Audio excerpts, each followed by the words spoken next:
নূহ নবী কার হুকুমে? আল্লাহর হুকুমে একটা কি তৈরি করতেছেন? নৌকা। এমন সময় এক বুড়িমা লাঠিতে ভর দিয়ে সে বলে, বাবা নূহ, এই শুকনা জায়গায় নৌকা বানানোর কারণ কি? নূহ বলতেছেন, বুড়িমা, বন্যা নামক একটা গজব আসবে, এই গজবে গোটা পৃথিবী ধ্বংস হয়ে যাবে, কেবলমাত্র নৌকার ভিতরে যারা জায়গা পাবে তারা ধ্বংস হবে না। আপনারা কি মনে করতেছেন আওয়ামী লীগের নৌকার ওয়াজ করতেছে? তো সুবহানাল্লাহ কোন না কেন? এই নৌকার মধ্যে যারা জায়গা পাবে তারা ধ্বংস হবে না। বুড়ি বলতেছে, বাবা নূহ, বন্যা গজব দেখে সবাই যদি নৌকায় উঠবার চায়, তোমার এই ছোট নৌকায় কি এত মানুষের জায়গা হবে? নূহ বললেন, বুড়িমা, এই নৌকায় ওঠার শর্ত হলো ইমানদার বান্দা বান্দি যারা নৌকার মধ্যে জায়গা পাবে তারা, বেঈমানদের জায়গা নৌকায় হবে। তাহলে কি বুঝলেন? ইমানদার বান্দা বান্দি যারা নৌকার মধ্যে জায়গা পাবে তারা, বেঈমানদের জায়গা নৌকায় হবে না। সঙ্গে সঙ্গে বুড়ি বললেন, লা ইলাহা ইল্লাল্লাহু নূহুন নবিয়ুল্লাহ। আপনারা বলেন তো, এই কলমা পড়লে আমাদের গুনাহ হবে? তাহলে সকলে বলেন, লা ইলাহা ইল্লাল্লাহু নূহুন নবিয়ুল্লাহ। নূহ বললেন, বুড়িমা, আপনার আর কোনো টেনশন নেই, আপনার আর কোনো টেনশন নেই। আপনি যখন আল্লাহকে বিশ্বাস করেছেন, বন্যা নামক গজব যখন আসবে, আমি আপনার হাত ধরে নৌকায় উঠায় নেব। সঙ্গে সঙ্গে বুড়ি বললেন, আলহামদুলিল্লাহ। আপনার বলেন তো, বন্যা নামক গজব যখন আসবে তখন বুড়িকে কে নৌকায় উঠাবে? জোরে কর না কেন? নূহ নবী। এই কথা শোনার পরে বুড়ি প্রশংসা করছে কার? করা লাগতো কার? নূরই করা লাগতো। কারণ তুমি আমাকে নৌকা তুটাবা, যেরকম আমরা নেতার প্রশংসা করি, নেত্রী প্রশংসা করি, করি কি করি না? কথা কর না কেন? তো এখন বুড়ি বলতেছে, আলহামদুলিল্লাহ, বন্যা গজব শুরু হয়ে গেল, গোটা পৃথিবী ধ্বংস হয়ে গেছে, শুধুমাত্র নূহ নবীর নৌকায় যে কয়জন, ওই কয়জনকে আল্লাহ জীবিত রাখছে। নৌকা যখন যুদি পর্বতে ভেঙে গেল, এমন সময় আল্লাহ বলে, নূহ, তোমার নৌকার খবর কি? নূহ বলতেছে, নৌকার ভিতরে যারা জীবিত আছে তারা, নৌকার বাহিরে যারা ধ্বংস হয়েছে তারা। আল্লাহ বলেন, নূহ, ওই বুড়িটার খবর কি? নূহ বলতেছে, আল্লাহ, আমার মনই নেই। এখন কি নাই? দেখছেন যে নূহ নবী কি করেছিল, বন্যা গজব যখন শুরু হবে আমি তোমার হাত ধরে নৌকায় উঠাবো। এখন আল্লাহ বলতেছে, নূহ, বুড়িটার খবর কি? নূহ বলতেছে, আমার মনই নেই। তার মানে কি বুঝলেন? বিপদে পড়লে নবীরাও পর্যন্ত ভুলে যায়। আর এখন কতগুলো লোক কয়, হুজুর, আমার কোনো টেনশন নাই তো, আমি পীর ধরছি। আর পিরিয়ড বাঁচাবে।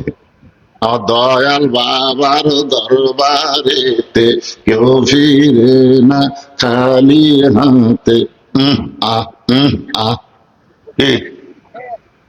এই জিকিরের ওয়াজ হচ্ছে, ফাযকুরুনি আযকুরুকুম ওয়াশকুরুলি ওয়ালা তাকফুরুন।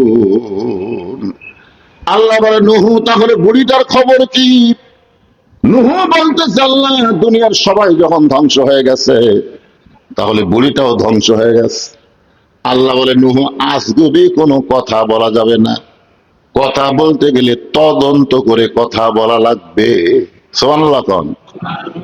আজগুবি বুঝেন? আজগুবি, আজগুবি কোনো কথা বলা যাবে না, কথা বলতে গেলে তদন্ত করে কথা বলা লাগবে। আজকে আমাদের বাংলাদেশে আমরা আজগুবি কথা বেশি বলি, আজগুবি। এই ভোটের আগে যা শুরু হয়েছিল বুঝলেন? হ্যাঁ, আসলে দীর্ঘ 17 বছর জামাত বিএনপি একসাথে আমরা ছিলাম, ঠিক কিনা বলেন? কিন্তু হাসিনা পতনের পরে এই দুই দল যা শুরু করলো ভাই, এমনকি আমার বিরুদ্ধে আজগুবি কথা, আজগুবি। আমি আমার ওয়াজে দেখবেন যতগুলো ওয়াজ, আমি শহীদ প্রেসিডেন্ট জিয়াউর রহমান নিয়ে আমি ওয়াজ করেছি, আমি আরাফার ময়দানে জিয়া টিভি সাজাদুল জিয়া নিয়ে ওয়াজ করেছি, আমি মরহুমা বেগম খালেদা জিয়া নিয়ে ওয়াজ করেছি। এরপরও একদিন থানা থেকে ওসি সাহেব বলতে, হুজুর আপনি বলে এদিক সেদিক করতেছেন। আমি বললাম ভাই, এখন ওয়াজ তো আর এদিক সেদিক করবার গেলেও হবে না, কারণ প্রত্যেকটা কথা রেকর্ড হয়। জোরে কোন কথা কন না কেন? তোমার দুই কান্দে দুই মোহরি, লিখিতেছেন ডায়েরি, দলিল দেখে রায় দিবে, টাকা পয়সার নাই কারবার। কেরামান কাতিবিনা ইয়ালামুনা মা তাফআলুন।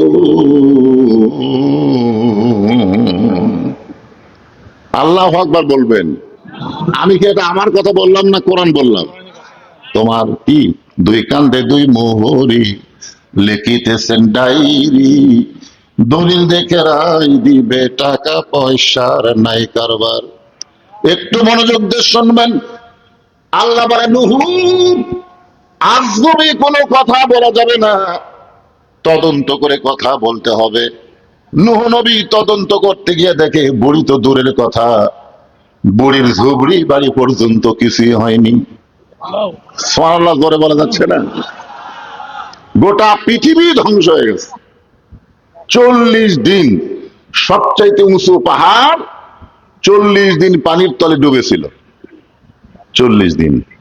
আর নূহ নবী যা দেখতেছে, বুড়ি তো দূরের কথা, বুড়ি যে ভাঙ্গাছে ওই বাড়ি, ওই বাড়িটাও পর্যন্ত কিছু হয়নি। সঙ্গে সঙ্গে নূহ ডাক দিলেন, বুড়িমা। যেই বলছে বুড়িমা, সঙ্গে সঙ্গে বুড়ি টোপলা নিয়ে হাজির। সুবহানাল্লাহ। কি নিয়ে হাজির? নূহ বলতেছে, বুড়িমা টোপলা কেন? বলে সাইজ হয়েছে বাবা, সাইজ। এই জন্য আল্লাহ বলতেছেন, কিন্তু যেদিন ডাক পড়িবে কবর মাঝে যাইতে, জোগাড় কিছু করছ বন্ধু তার মাঝে বিছাইতে। আপনারা কি সাইজ হয়ে আছেন? বেসাইজ। আল্লাহ কি বলতেছেন? ইয়া আইয়ুহাল্লাযীনা আমানুত্তাকুল্লাহা হাক্কা তুকাতিহি ওয়া লা তামুতুন্না ইল্লা ওয়া আনতুম মুসলিমুন।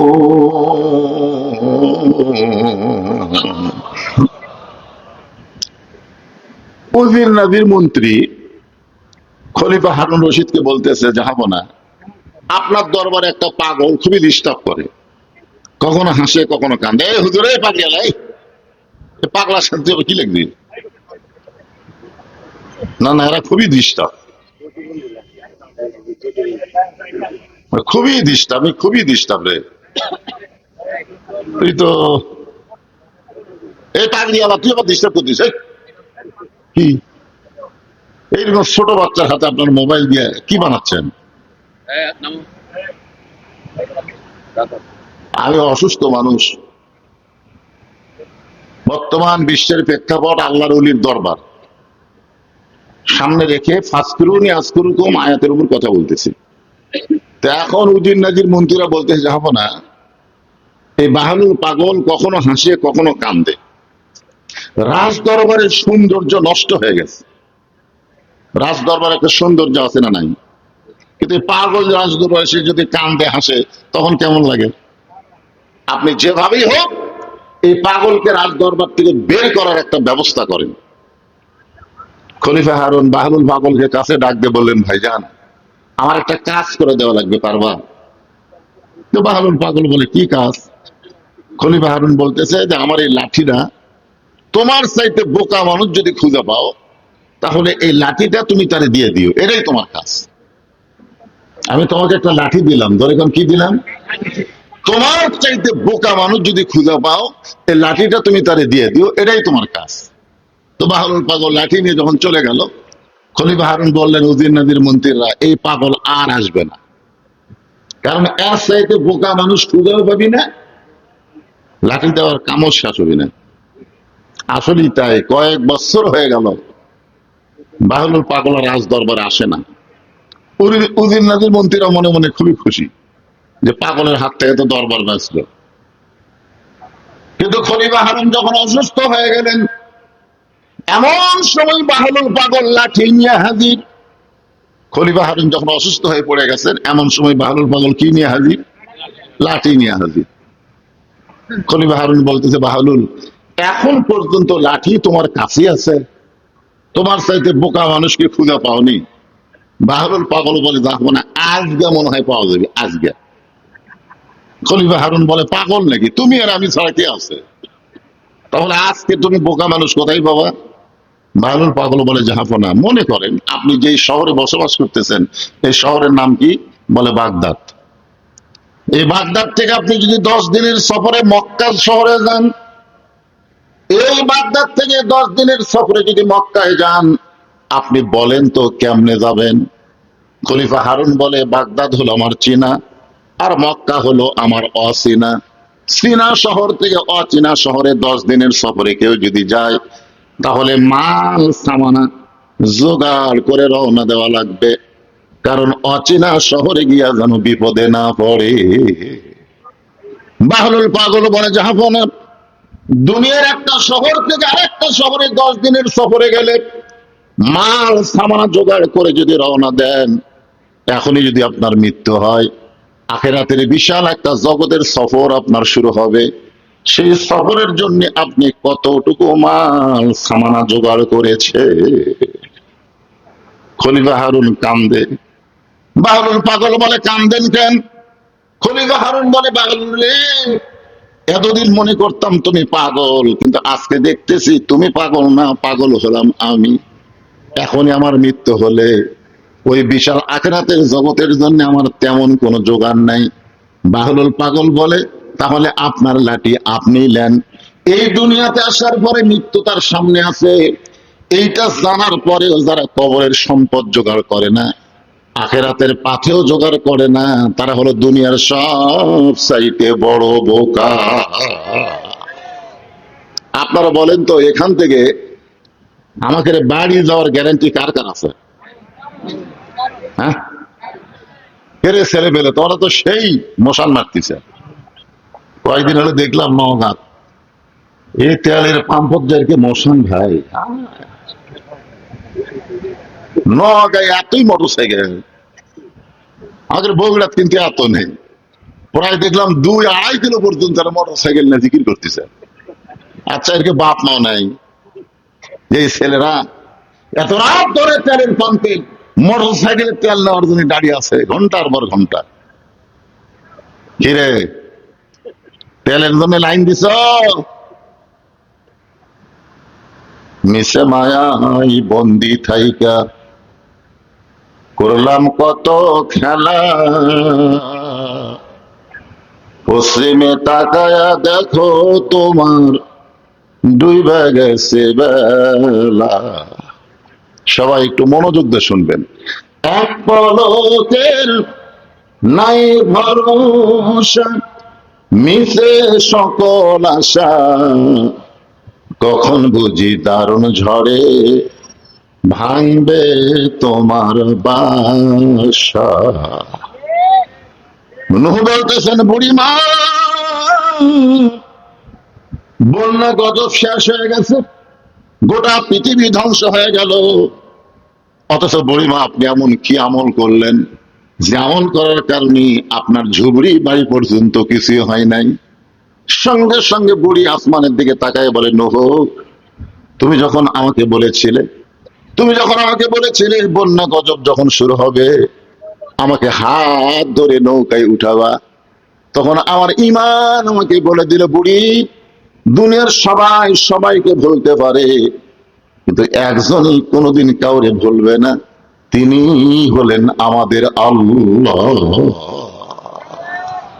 এই জন্য আল্লাহ আফসোস করে বলেছেন, ইয়া আইয়ুহাল ইনসান মা গররাকা বিরাব্বিকাল কারীম, মানুষ কিসের মায়ায় পড়ে, কিসের ধোকায় পড়ে তোমাদের আপন আল্লাহকে তোমরা ভুলে যাও।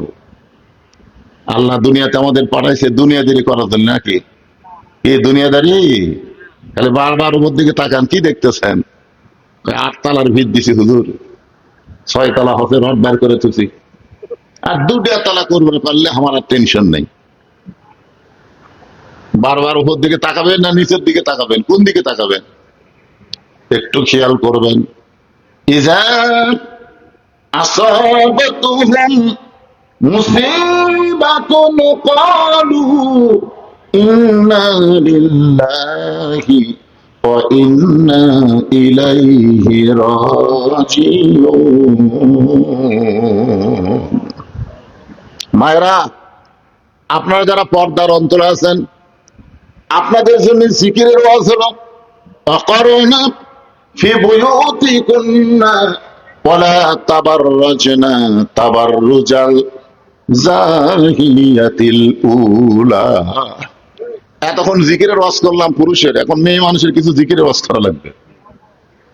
আপনাদের এই শহর এলাকা তো, শহরের মেয়েরা ভালো আছে, ভালো নাই? এরা তার মাথার চুল বেজা খায় না, না না খায় না। আমার মায়েরা যারা পর্দার অন্তরে, একটু শোনেন মা।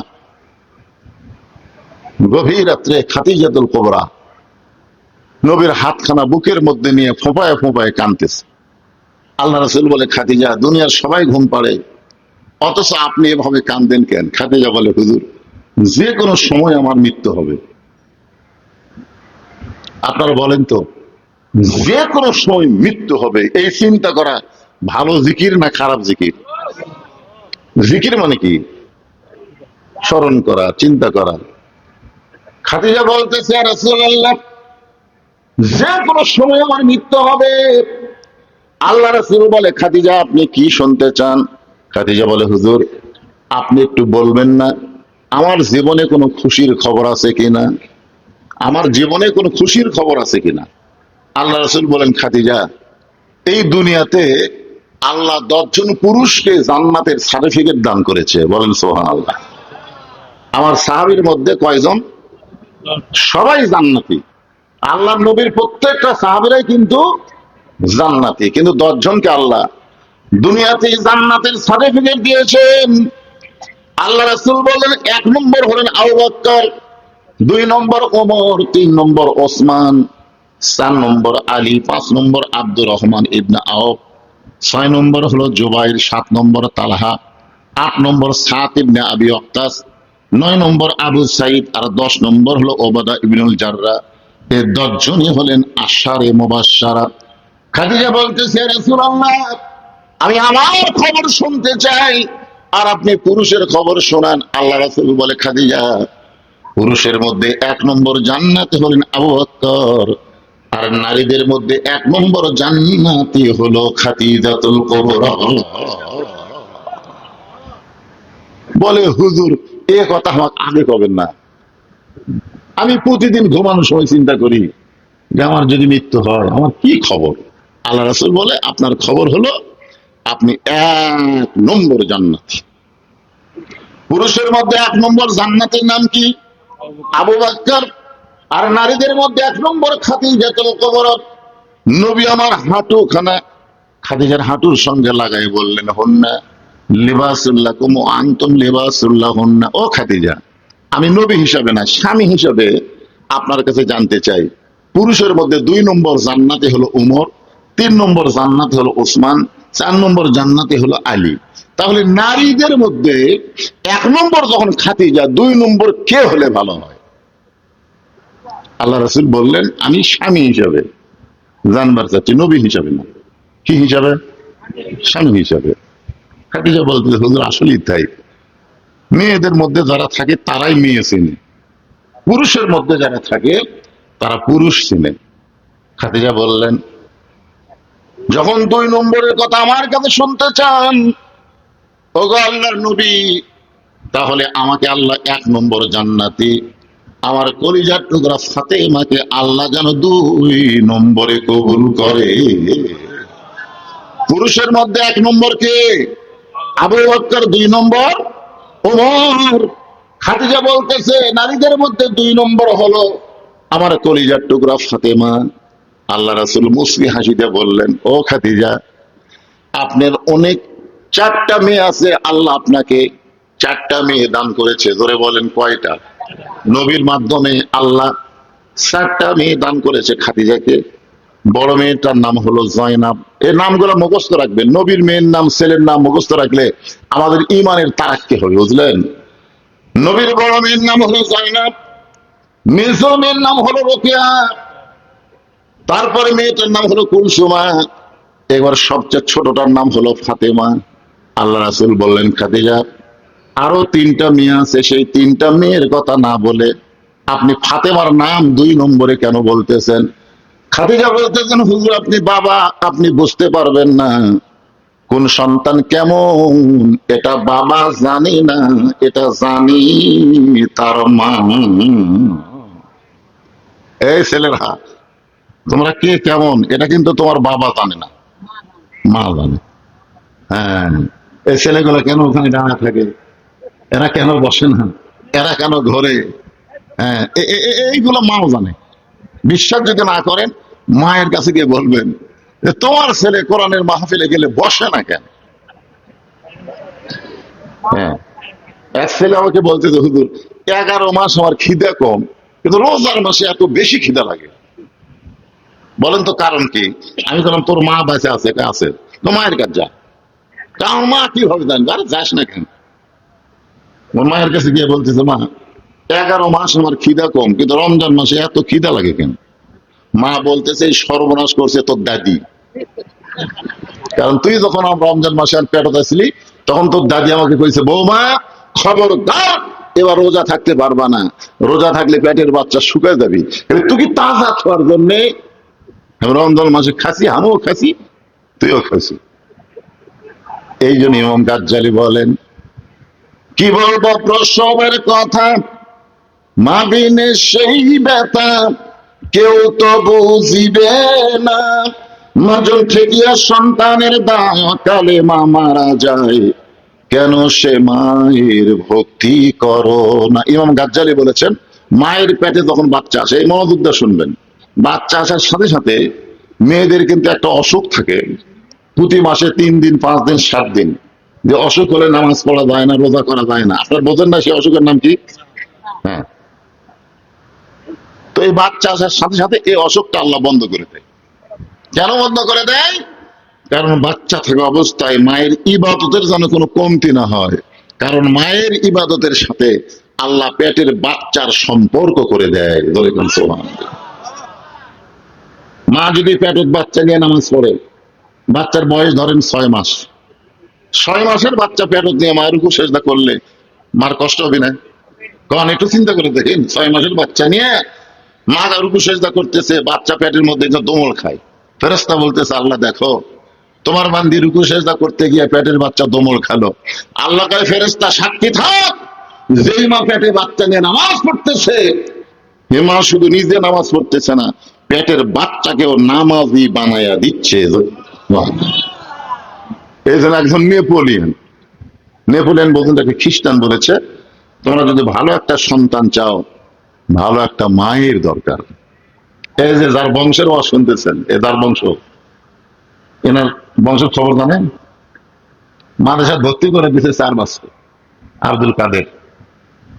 মা বলতেছে, উম্মুল খায়ের ফাতেমা, আমার ছেলেকে কোরআনের হাফেজ বানাবো হুজুর, ভালো করে পড়াবেন। তো মা তো ছাত্র দিয়ে চলে গেছে 4 বছরে আব্দুল কাদের জিলানী। পরদিন ওস্তাদ ডাকতে বলতেছে, আব্দুল কাদের আই, কাছে গেছে, বল আলিফ। যেই বলছে আলিফ, সঙ্গে সঙ্গে লাম মিম, যালিকাল কিতাবু লা রাইবা ফীহি হুদাল লিল মুত্তাকিন আল্লাযীনা ইউমিনুনা বিল গায়বি ওয়া ইউকিমুনাস সালাত ওয়া মিম্মা রাযাকনাহুম ইনফিকুন। ওস্তাদ মারছে দৌড়। এ পর্যন্ত যত ছাত্র পড়াছি, আলিফের পরে বা, তারপরে তা, আর এই আলিফ তো কলি না, লাম মিমকে যে হারে টান মারলো, ই তো ছাড়ে না। এই মানুষের বাচ্চা না, জিন পেতনির বাচ্চা হবে। অন্য ছাত্র শিক্ষক বলে, হুজুর দৌড়ান কেন? বলে, আমি একলা পারতেছি না, তোমরা আসো। সবাই ঘিরে ধরেছে। 4 বছরের আব্দুল কাদের চোখ বন্ধ করে এরকম ঝুঁকতেছে আর পড়তেছে, ঝুঁকতেছে আর পড়তেছে। এক ওস্তাদ কোরআন শরীফ নিয়ে বের করে আয়াতের উপর দিয়ে আঙ্গুল গুলাই, একটা আয়াত আব্দুল কাদের বাদ দেয় না। যেই মাত্র 18 পারা কোরআন তেলাওয়াত হয়েছে, সঙ্গে সঙ্গে আব্দুল কাদের অটোমেটিক ব্রেক হয়ে গেছে। ওস্তাদরা বলে এটা কেমনে হলো? 18 পারা পড়ার পরে আর কেন পারতেছে না? বড় ওস্তাদ বলতেছে, জানবার যদি চাও তাহলে আব্দুল কাদেরের মায়ের কাছে যাও। বাপের কাছে না রে, মায়ের কাছে যাও। 4 বছরের বাচ্চা আব্দুল কাদেরকে পরদিন নিয়ে এসে বাড়ির দরজায় জানলাতে উম্মুল খায়ের ফাতেমা বলতেছে, হুজুর আমার আব্দুল কাদের কি বেয়াদবি করলো, গতকাল মাদ্রাসায় ভর্তি করে দিলাম, আজকেই ফেরত দিয়ে বেড়াইছেন। উস্তাদ বলে একটাই বেয়াদবি, আলিফ বলার পরে বা বলে না, লাম মিম বলে আমাদেরকে 18 পারা কোরআন কেমনে শোনাই। আব্দুল কাদেরের মা কান্দারে বলে, আল্লাহর শপথ করে বলতেছি আমি বলতে পারবো না, আমি জানি না, আমি জানি না। ওস্তাদ বলে, মা গোপন করো না, আসল কথা বলো। আব্দুল কাদেরের মা বলতেছে, আসল কথা হলো আমি হলাম 18 পারায় কোরআনের হাফেজা। ওই আব্দুল কাদের যখন আমার পেটের মধ্যে ছিল, আমি একটা ওয়াক্ত নামাজ বাদ দেই নাই। আব্দুল কাদের যখন পেটের মধ্যে ছিল, আমি সব সময় কোরআন তেলাওয়াত করতাম। এই আব্দুল কাদের যখন দুনিয়াতে ভূমিষ্ঠ হইল, অনেক মায়েরা সন্তান কানলে বাবু তো তো, বাবু তো তো করে কান্না থামায়, কিন্তু আমার আব্দুল কাদেরকে আমি বাবু তো তো করে কান্না থামাইনি। আমি আল্লাহর কোরআন তেলাওয়াত করে করে আমার সন্তানের কান্না থামাইছি। আমার আব্দুল কাদের যখন স্তনের দুগ্ধ পান করত, আমি তখন কোরআন তেলাওয়াত করতাম। আব্দুল কাদেরের মা বলতেছে, রাত্রিবেলা আমার আব্দুল কাদের যখন বিছনায় ঘুমাইতো, আমি এক পারা কোরআন না শোনালে আমার আব্দুল কাদের কোনোদিন ঘুমাইতো না। আমার বিশ্বাস এই 4 বছরে এই 18 পারা কোরআন আমি বহুবার আব্দুল কাদেরকে শোনাইছি। আমার কোরআন শুনতে শুনতে আমার বাচ্চা মুখস্থ করে ফেলেছে, আমি মা হইয়াও বুঝতে পারিনি। পেটের মধ্যে থাকা কিন্তু না, অনেকে আবার ভুল তফসির করে। পেটের মধ্যে থাকে না, শুনতে শুনতে। আপনার ছোট ছোট বাচ্চাকে আপনি যা শোনাবেন মুখস্থ করে না, এ করে কি করে না, কথা কর না কেন, আর শোনাবেন। ছোট 4 বছর 3 বছর বাচ্চাকে দোয়া দূরে শিখাবেন, দেখবেন একবার শুনলে 2 বার শুনলে ওর মুখস্থ হয়ে যাবে। সমস্ত শিক্ষক ছাত্র চিল্লায় বলে, মা যদি ভালো হয় পেটের বাচ্চা আল্লাহর ওলি হয়। আজকে আপনাদের এলাকার আল্লাহর ওলির মাজার, এলাকার সমস্ত সন্তানকে আল্লাহর ওলি হওয়া দরকার। তো ওলি হবে কখন? যখন মা ভালো হবে। তোর এখন কে ভালো হবে? খাদিজা বলতেছে, রাসূলুল্লাহ আপনি বাবা, আপনি বুঝবেন কেমনে? আমার 4টা মেয়ের মধ্যে ফাতেমাকে আমি দেখেছি। আল্লাহ রাসূল বলে, খাদিজা ফাতেমাকে আপনি কি দেখছেন? খাদিজা বলতেছে, হুজুর আমি দেখেছি। রাসূল বলে, কি দেখছেন? খাদিজা বলতেছে, শুনবার যখন চাচ্ছেন তাহলে শোনেন। আমার বড় মেয়ে জয়নাব যখন আমার পেটের মধ্যে ছিল, আমার বড় মেয়ে জয়নাব যখন আমার পেটের মধ্যে ছিল, আমার পেট উঁচু হয়েছিল, আমার পেটের ওজন হয়েছিল। জয়নাব যখন ভূমিষ্ঠ হইল, তখন আমার প্রসব ব্যথা শুরু হয়ে গেল।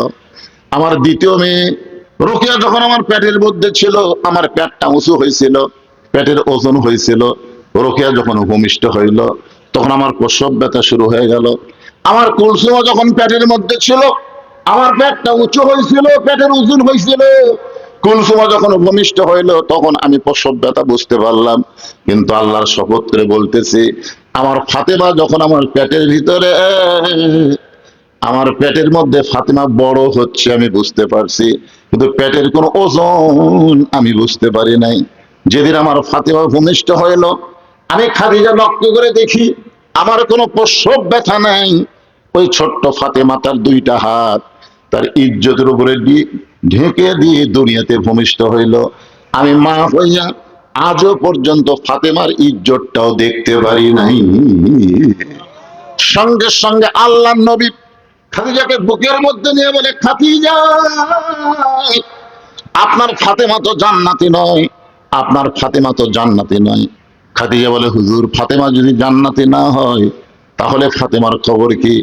রাসূল বললেন, জান্নাতি নারীদের নেত্রী। যেই কইছে জান্নাতি নারীদের নেত্রী, খাদিজা বলতে, হুজুর এমন কি আমল, এমন কি আমল যেটা ফাতেমা করলো, আমাকে বাদ দিয়ে আল্লাহ তাকে জান্নাতীর একদিন নেত্রী বানালো? মায়েরা শোনেন, কি আমল? সর্বপ্রথম নবীকে যিনি নবী বলে স্বীকার করেছেন তার নাম কি? খাদিজাতুল কুবরা। সর্বপ্রথম আমাদের নবীকে যিনি নবী বলে স্বীকার করছেন তার নাম হলো খাদিজাতুল কুবরা। আল্লাহ যত সম্পদ খাদিজাকে দান করছিল, যত সম্পদ, সমস্ত সম্পদ আল্লাহ রাস্তায় খাদিজা দিয়ে দিছে। যেরকম সুবহানাল্লাহ। এরপরেও খাদিজাকে বাদ দেয়া ফাতেমাকে আল্লাহ খাতুনে জান্নাত ডিগ্রি দিল। এতে করে খাদিজার মনে একটু কষ্ট হয়েছে। আল্লাহ রাসূল বলেন, খাদিজা, মাত্র দুইটা কারণ আপনারা শোনেন। এই দুইটা কারণ, এক নম্বর কারণ হলো, আপনি বলেন তো কত বছর বয়সে আপনি ঈমান গ্রহণ করছেন? এই গল্প করো না, মনোযোগ দিয়ে শোনেন। খাদিজা বলতেন, হুজুর আমি যখন ঈমান গ্রহণ করছি তখন আমার বয়স হলো 55 বছর। কত বছর? আল্লাহ রাসূল বলে, খাদিজা, ঈমান গ্রহণ করার আগে আপনি কি ছিলেন? খাদিজা বলতেছে, ঈমান গ্রহণ করার আগে আমি কাফের ছিলাম। আল্লাহ নবী বললেন, তাহলে আপনি 55 বছর কুফরি হালে কাটাইছেন, কিন্তু এখন বলেন তো আপনার ফাতেমা কত বছর বয়সে ঈমান গ্রহণ করছে? খাদিজা বলতেছে, আমার ফাতেমা জন্মসূত্রে জান্নাতি হয়ে জন্মেছে। লিল্লাহ। আল্লাহ রাসূল বলে, খাদিজা, এই দুই নম্বরটা শুনেন। আমার মায়েরা যারা বসে আছেন পর্দার অন্তরালে, আল্লাহ রাসূল বলে, খাদিজা, আপনার নাকের সাইজ কেমন, আপনার মুখের সাইজ কেমন, আপনার গায়ের রং কেমন, এটা দুনিয়ার কোন পুরুষ জানে? খাদিজা বলে, হুজুর কি খন, 40 বছর বয়সে আমি যখন আপনাকে স্বামী বলে স্বীকার করলাম, ওই সময় মক্কার সবচাইতে ধনবতী রমণী আমি ছিলাম। আমার এত বড় ব্যবসা ছিল, এই ব্যবসা চালাইতে গিয়ে হাজার হাজার পুরুষের সাথে আমার লেনদেন হয়েছে। আমার নাকের সাইজ কেমন, মুখের সাইজ কেমন, গায়ের রং কেমন, এটা দুনিয়ার বহু পুরুষ বলতে পারে। আল্লাহ রাসূল বলে, খাদিজা, তাহলে দুনিয়ার বহু পুরুষ আপনাকে চিনে। এখন বলেন তো আপনার মেয়ে ফাতেমার নাকের সাইজ কেমন, মুখের সাইজ কেমন, দাঁতের সাইজ কেমন, এটা দুনিয়ার কত পুরুষ বলতে পারে? খাদিজা চিৎকার করে বলতেছে, পর্দানিশী, আমার ফাতেমা পর্দানিশী হয়ে জন্ম নিয়েছে। আমার মা বোনেরা যারা পর্দার অন্তর আছেন, এত কষ্টের মধ্যে ফাতেমা ছিল, তারপরেও কিন্তু পর্দা হারা হয় নাই। আপনারা পর্দার মধ্যে থাকবেন মা, আল্লাহ পর্দার মধ্যে বরকত দিয়ে দিবে। পর্দানিশী নারী যারা, বরকতের চাবি কাটি তারা। জোরে কোন সুবহানাল্লাহ। আর বেপর্দা নারী যারা, বেপর্দা নারী যারা, শয়তানের গোডাউন তারা। বেপর্দা নারী হলে বুঝবেন আপনার শয়তানের ডাকা লাগবে না, শয়তান এমনি চলে আসবে। আমি আপনাদের মা বোনদের সামনে বলতেছি, মা, সবচাইতে বড় জিকির হলো অকরনা ফি বুয়ুতিকুন্না ওয়ালা তাবাররাজনা তাবাররুজাল জাহিলিয়াতিল উলা। মেয়েরা, তোমরা ঘরের মধ্যে থাকো, ঘরের বাহির হয়েও না। কোনো প্রয়োজনে যদি ঘরের বাহির হও, হিজাব নিয়ে, পর্দা নিয়ে হয়েও ওই জাহিলি যুগের মেয়েদের মতন সাজগোজ করে বের হয়, কোনো পারমিশন মুমিনা নারীর নাই। এই হুকুম কার? কথা কয় না। এই হুকুম কার? এই হুকুম হচ্ছে আমার আল্লাহ। এদিকে কিসের কথা হয়? কি জায়গা হয় না, কি হয়? এদিকে হয়েছে হয়ে গেল।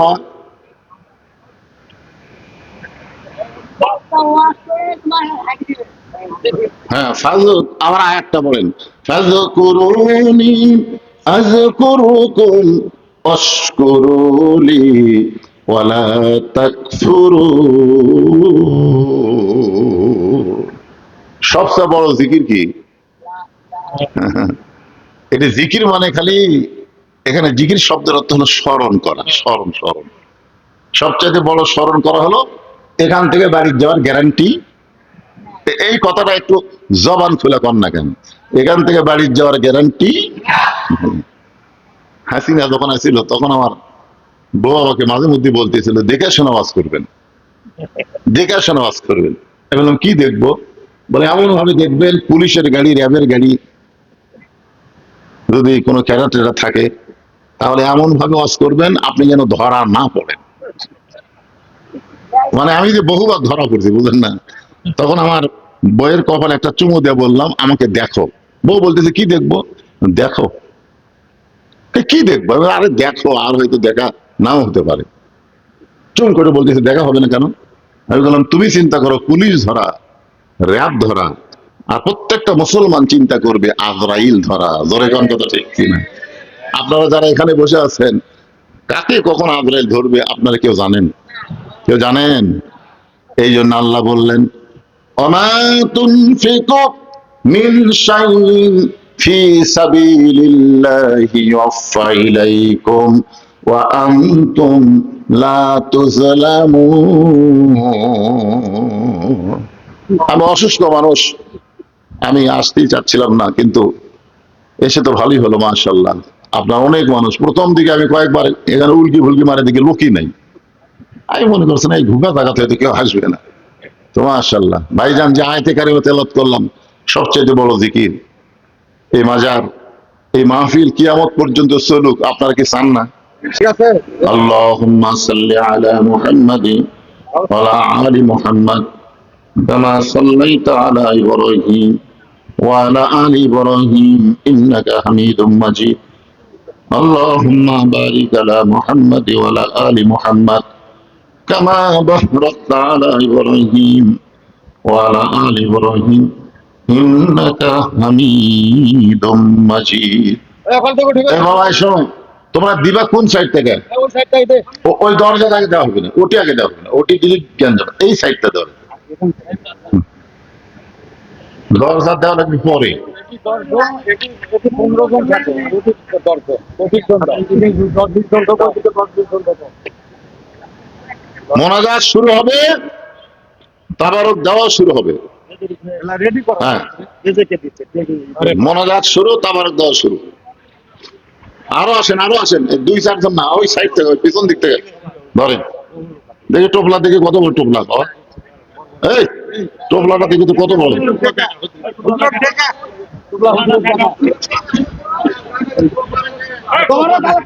আচ্ছা ঠিক আছে, আলহামদুলিল্লাহ, ঠিক। হ্যাঁ ইনশাল্লাহ, ইনশাল্লাহ, মাশাআল্লাহ, আল্লাহ বরকত দেবে।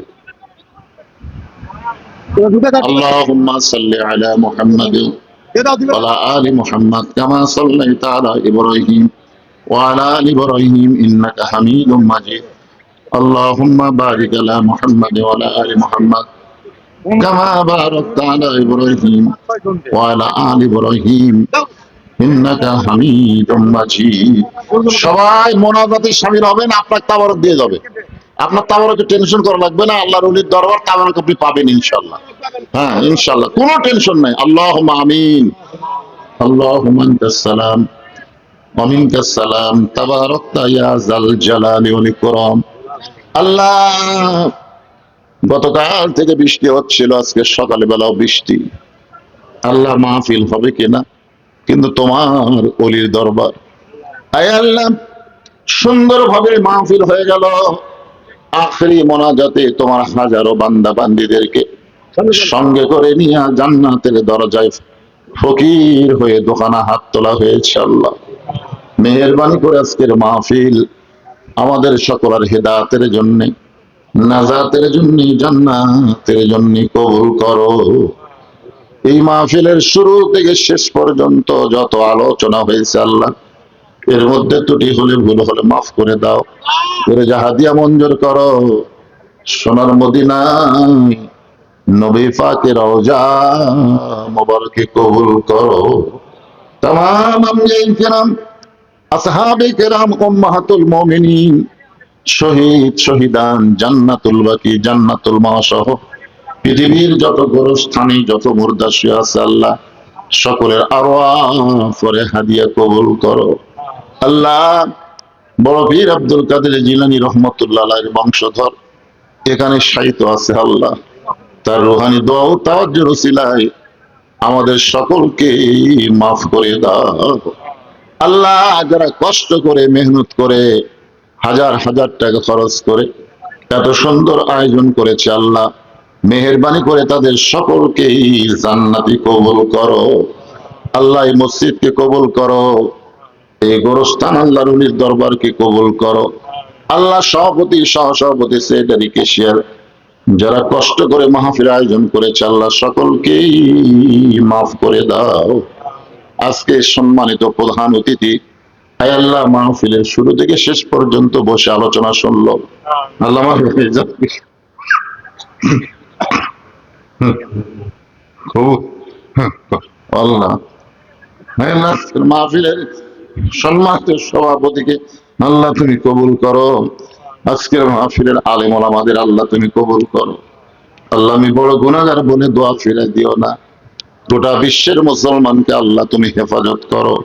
আল্লাহ আমার মা বোনেরা পর্দার অন্তরালে বসে বসে ওয়াজ শুনেছে, আবিদা সালিহা পদ্মানজি কবুল করে, মা ফাতেমা চরিত্র দান করে দাও।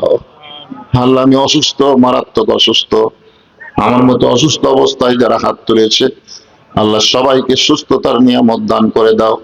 প্রতি বছর এমন করে এখানে আল্লাহ আল্লাহর ওলি রুহানি দোয়া যেন আমরা অর্জন করতে পারি, এমন ইসালে সব করার তৌফিক আমাদেরকে দান করে দাও। আল্লাহ কে কোন নিয়ত করে হাত তুলেছে আল্লাহ সকলের নেক নিয়ত নেক আশাকে তুমি কবুল করো। আমার বাংলাদেশের প্রতি আল্লাহ খাস রহমত নাজিল করো। আল্লাহ আল্লাহ আন্তর্জাতিক চক্রান্ত থেকে আমাদের দেশকে হেফাজত করো, সোনার বাংলাদেশ হিসেবে গড়ে তোলো। আল্লাহ এই আল্লাহ আমি গুনাহগার বলে দোয়া ফিরে দিয়েন না। আল্লাহ আমাদের মধ্যে যার মা যার বাবা কবরে চলে গেছে আল্লাহ মেহেরবানি করে মা বাবার কবরকে জান্নাতের টুকরা বানায় দাও। মৃত্যুর সময় আমাদের সকলের জবানে জারি করে দিও লা ইলাহা ইল্লাল্লাহু মুহাম্মাদুর রাসূলুল্লাহ সাল্লাল্লাহু আলাইহি ওয়াসাল্লাম। আসসালামু আলাইকুম ওয়া রাহমাতুল্লাহি ওয়া বারাকাতুহু।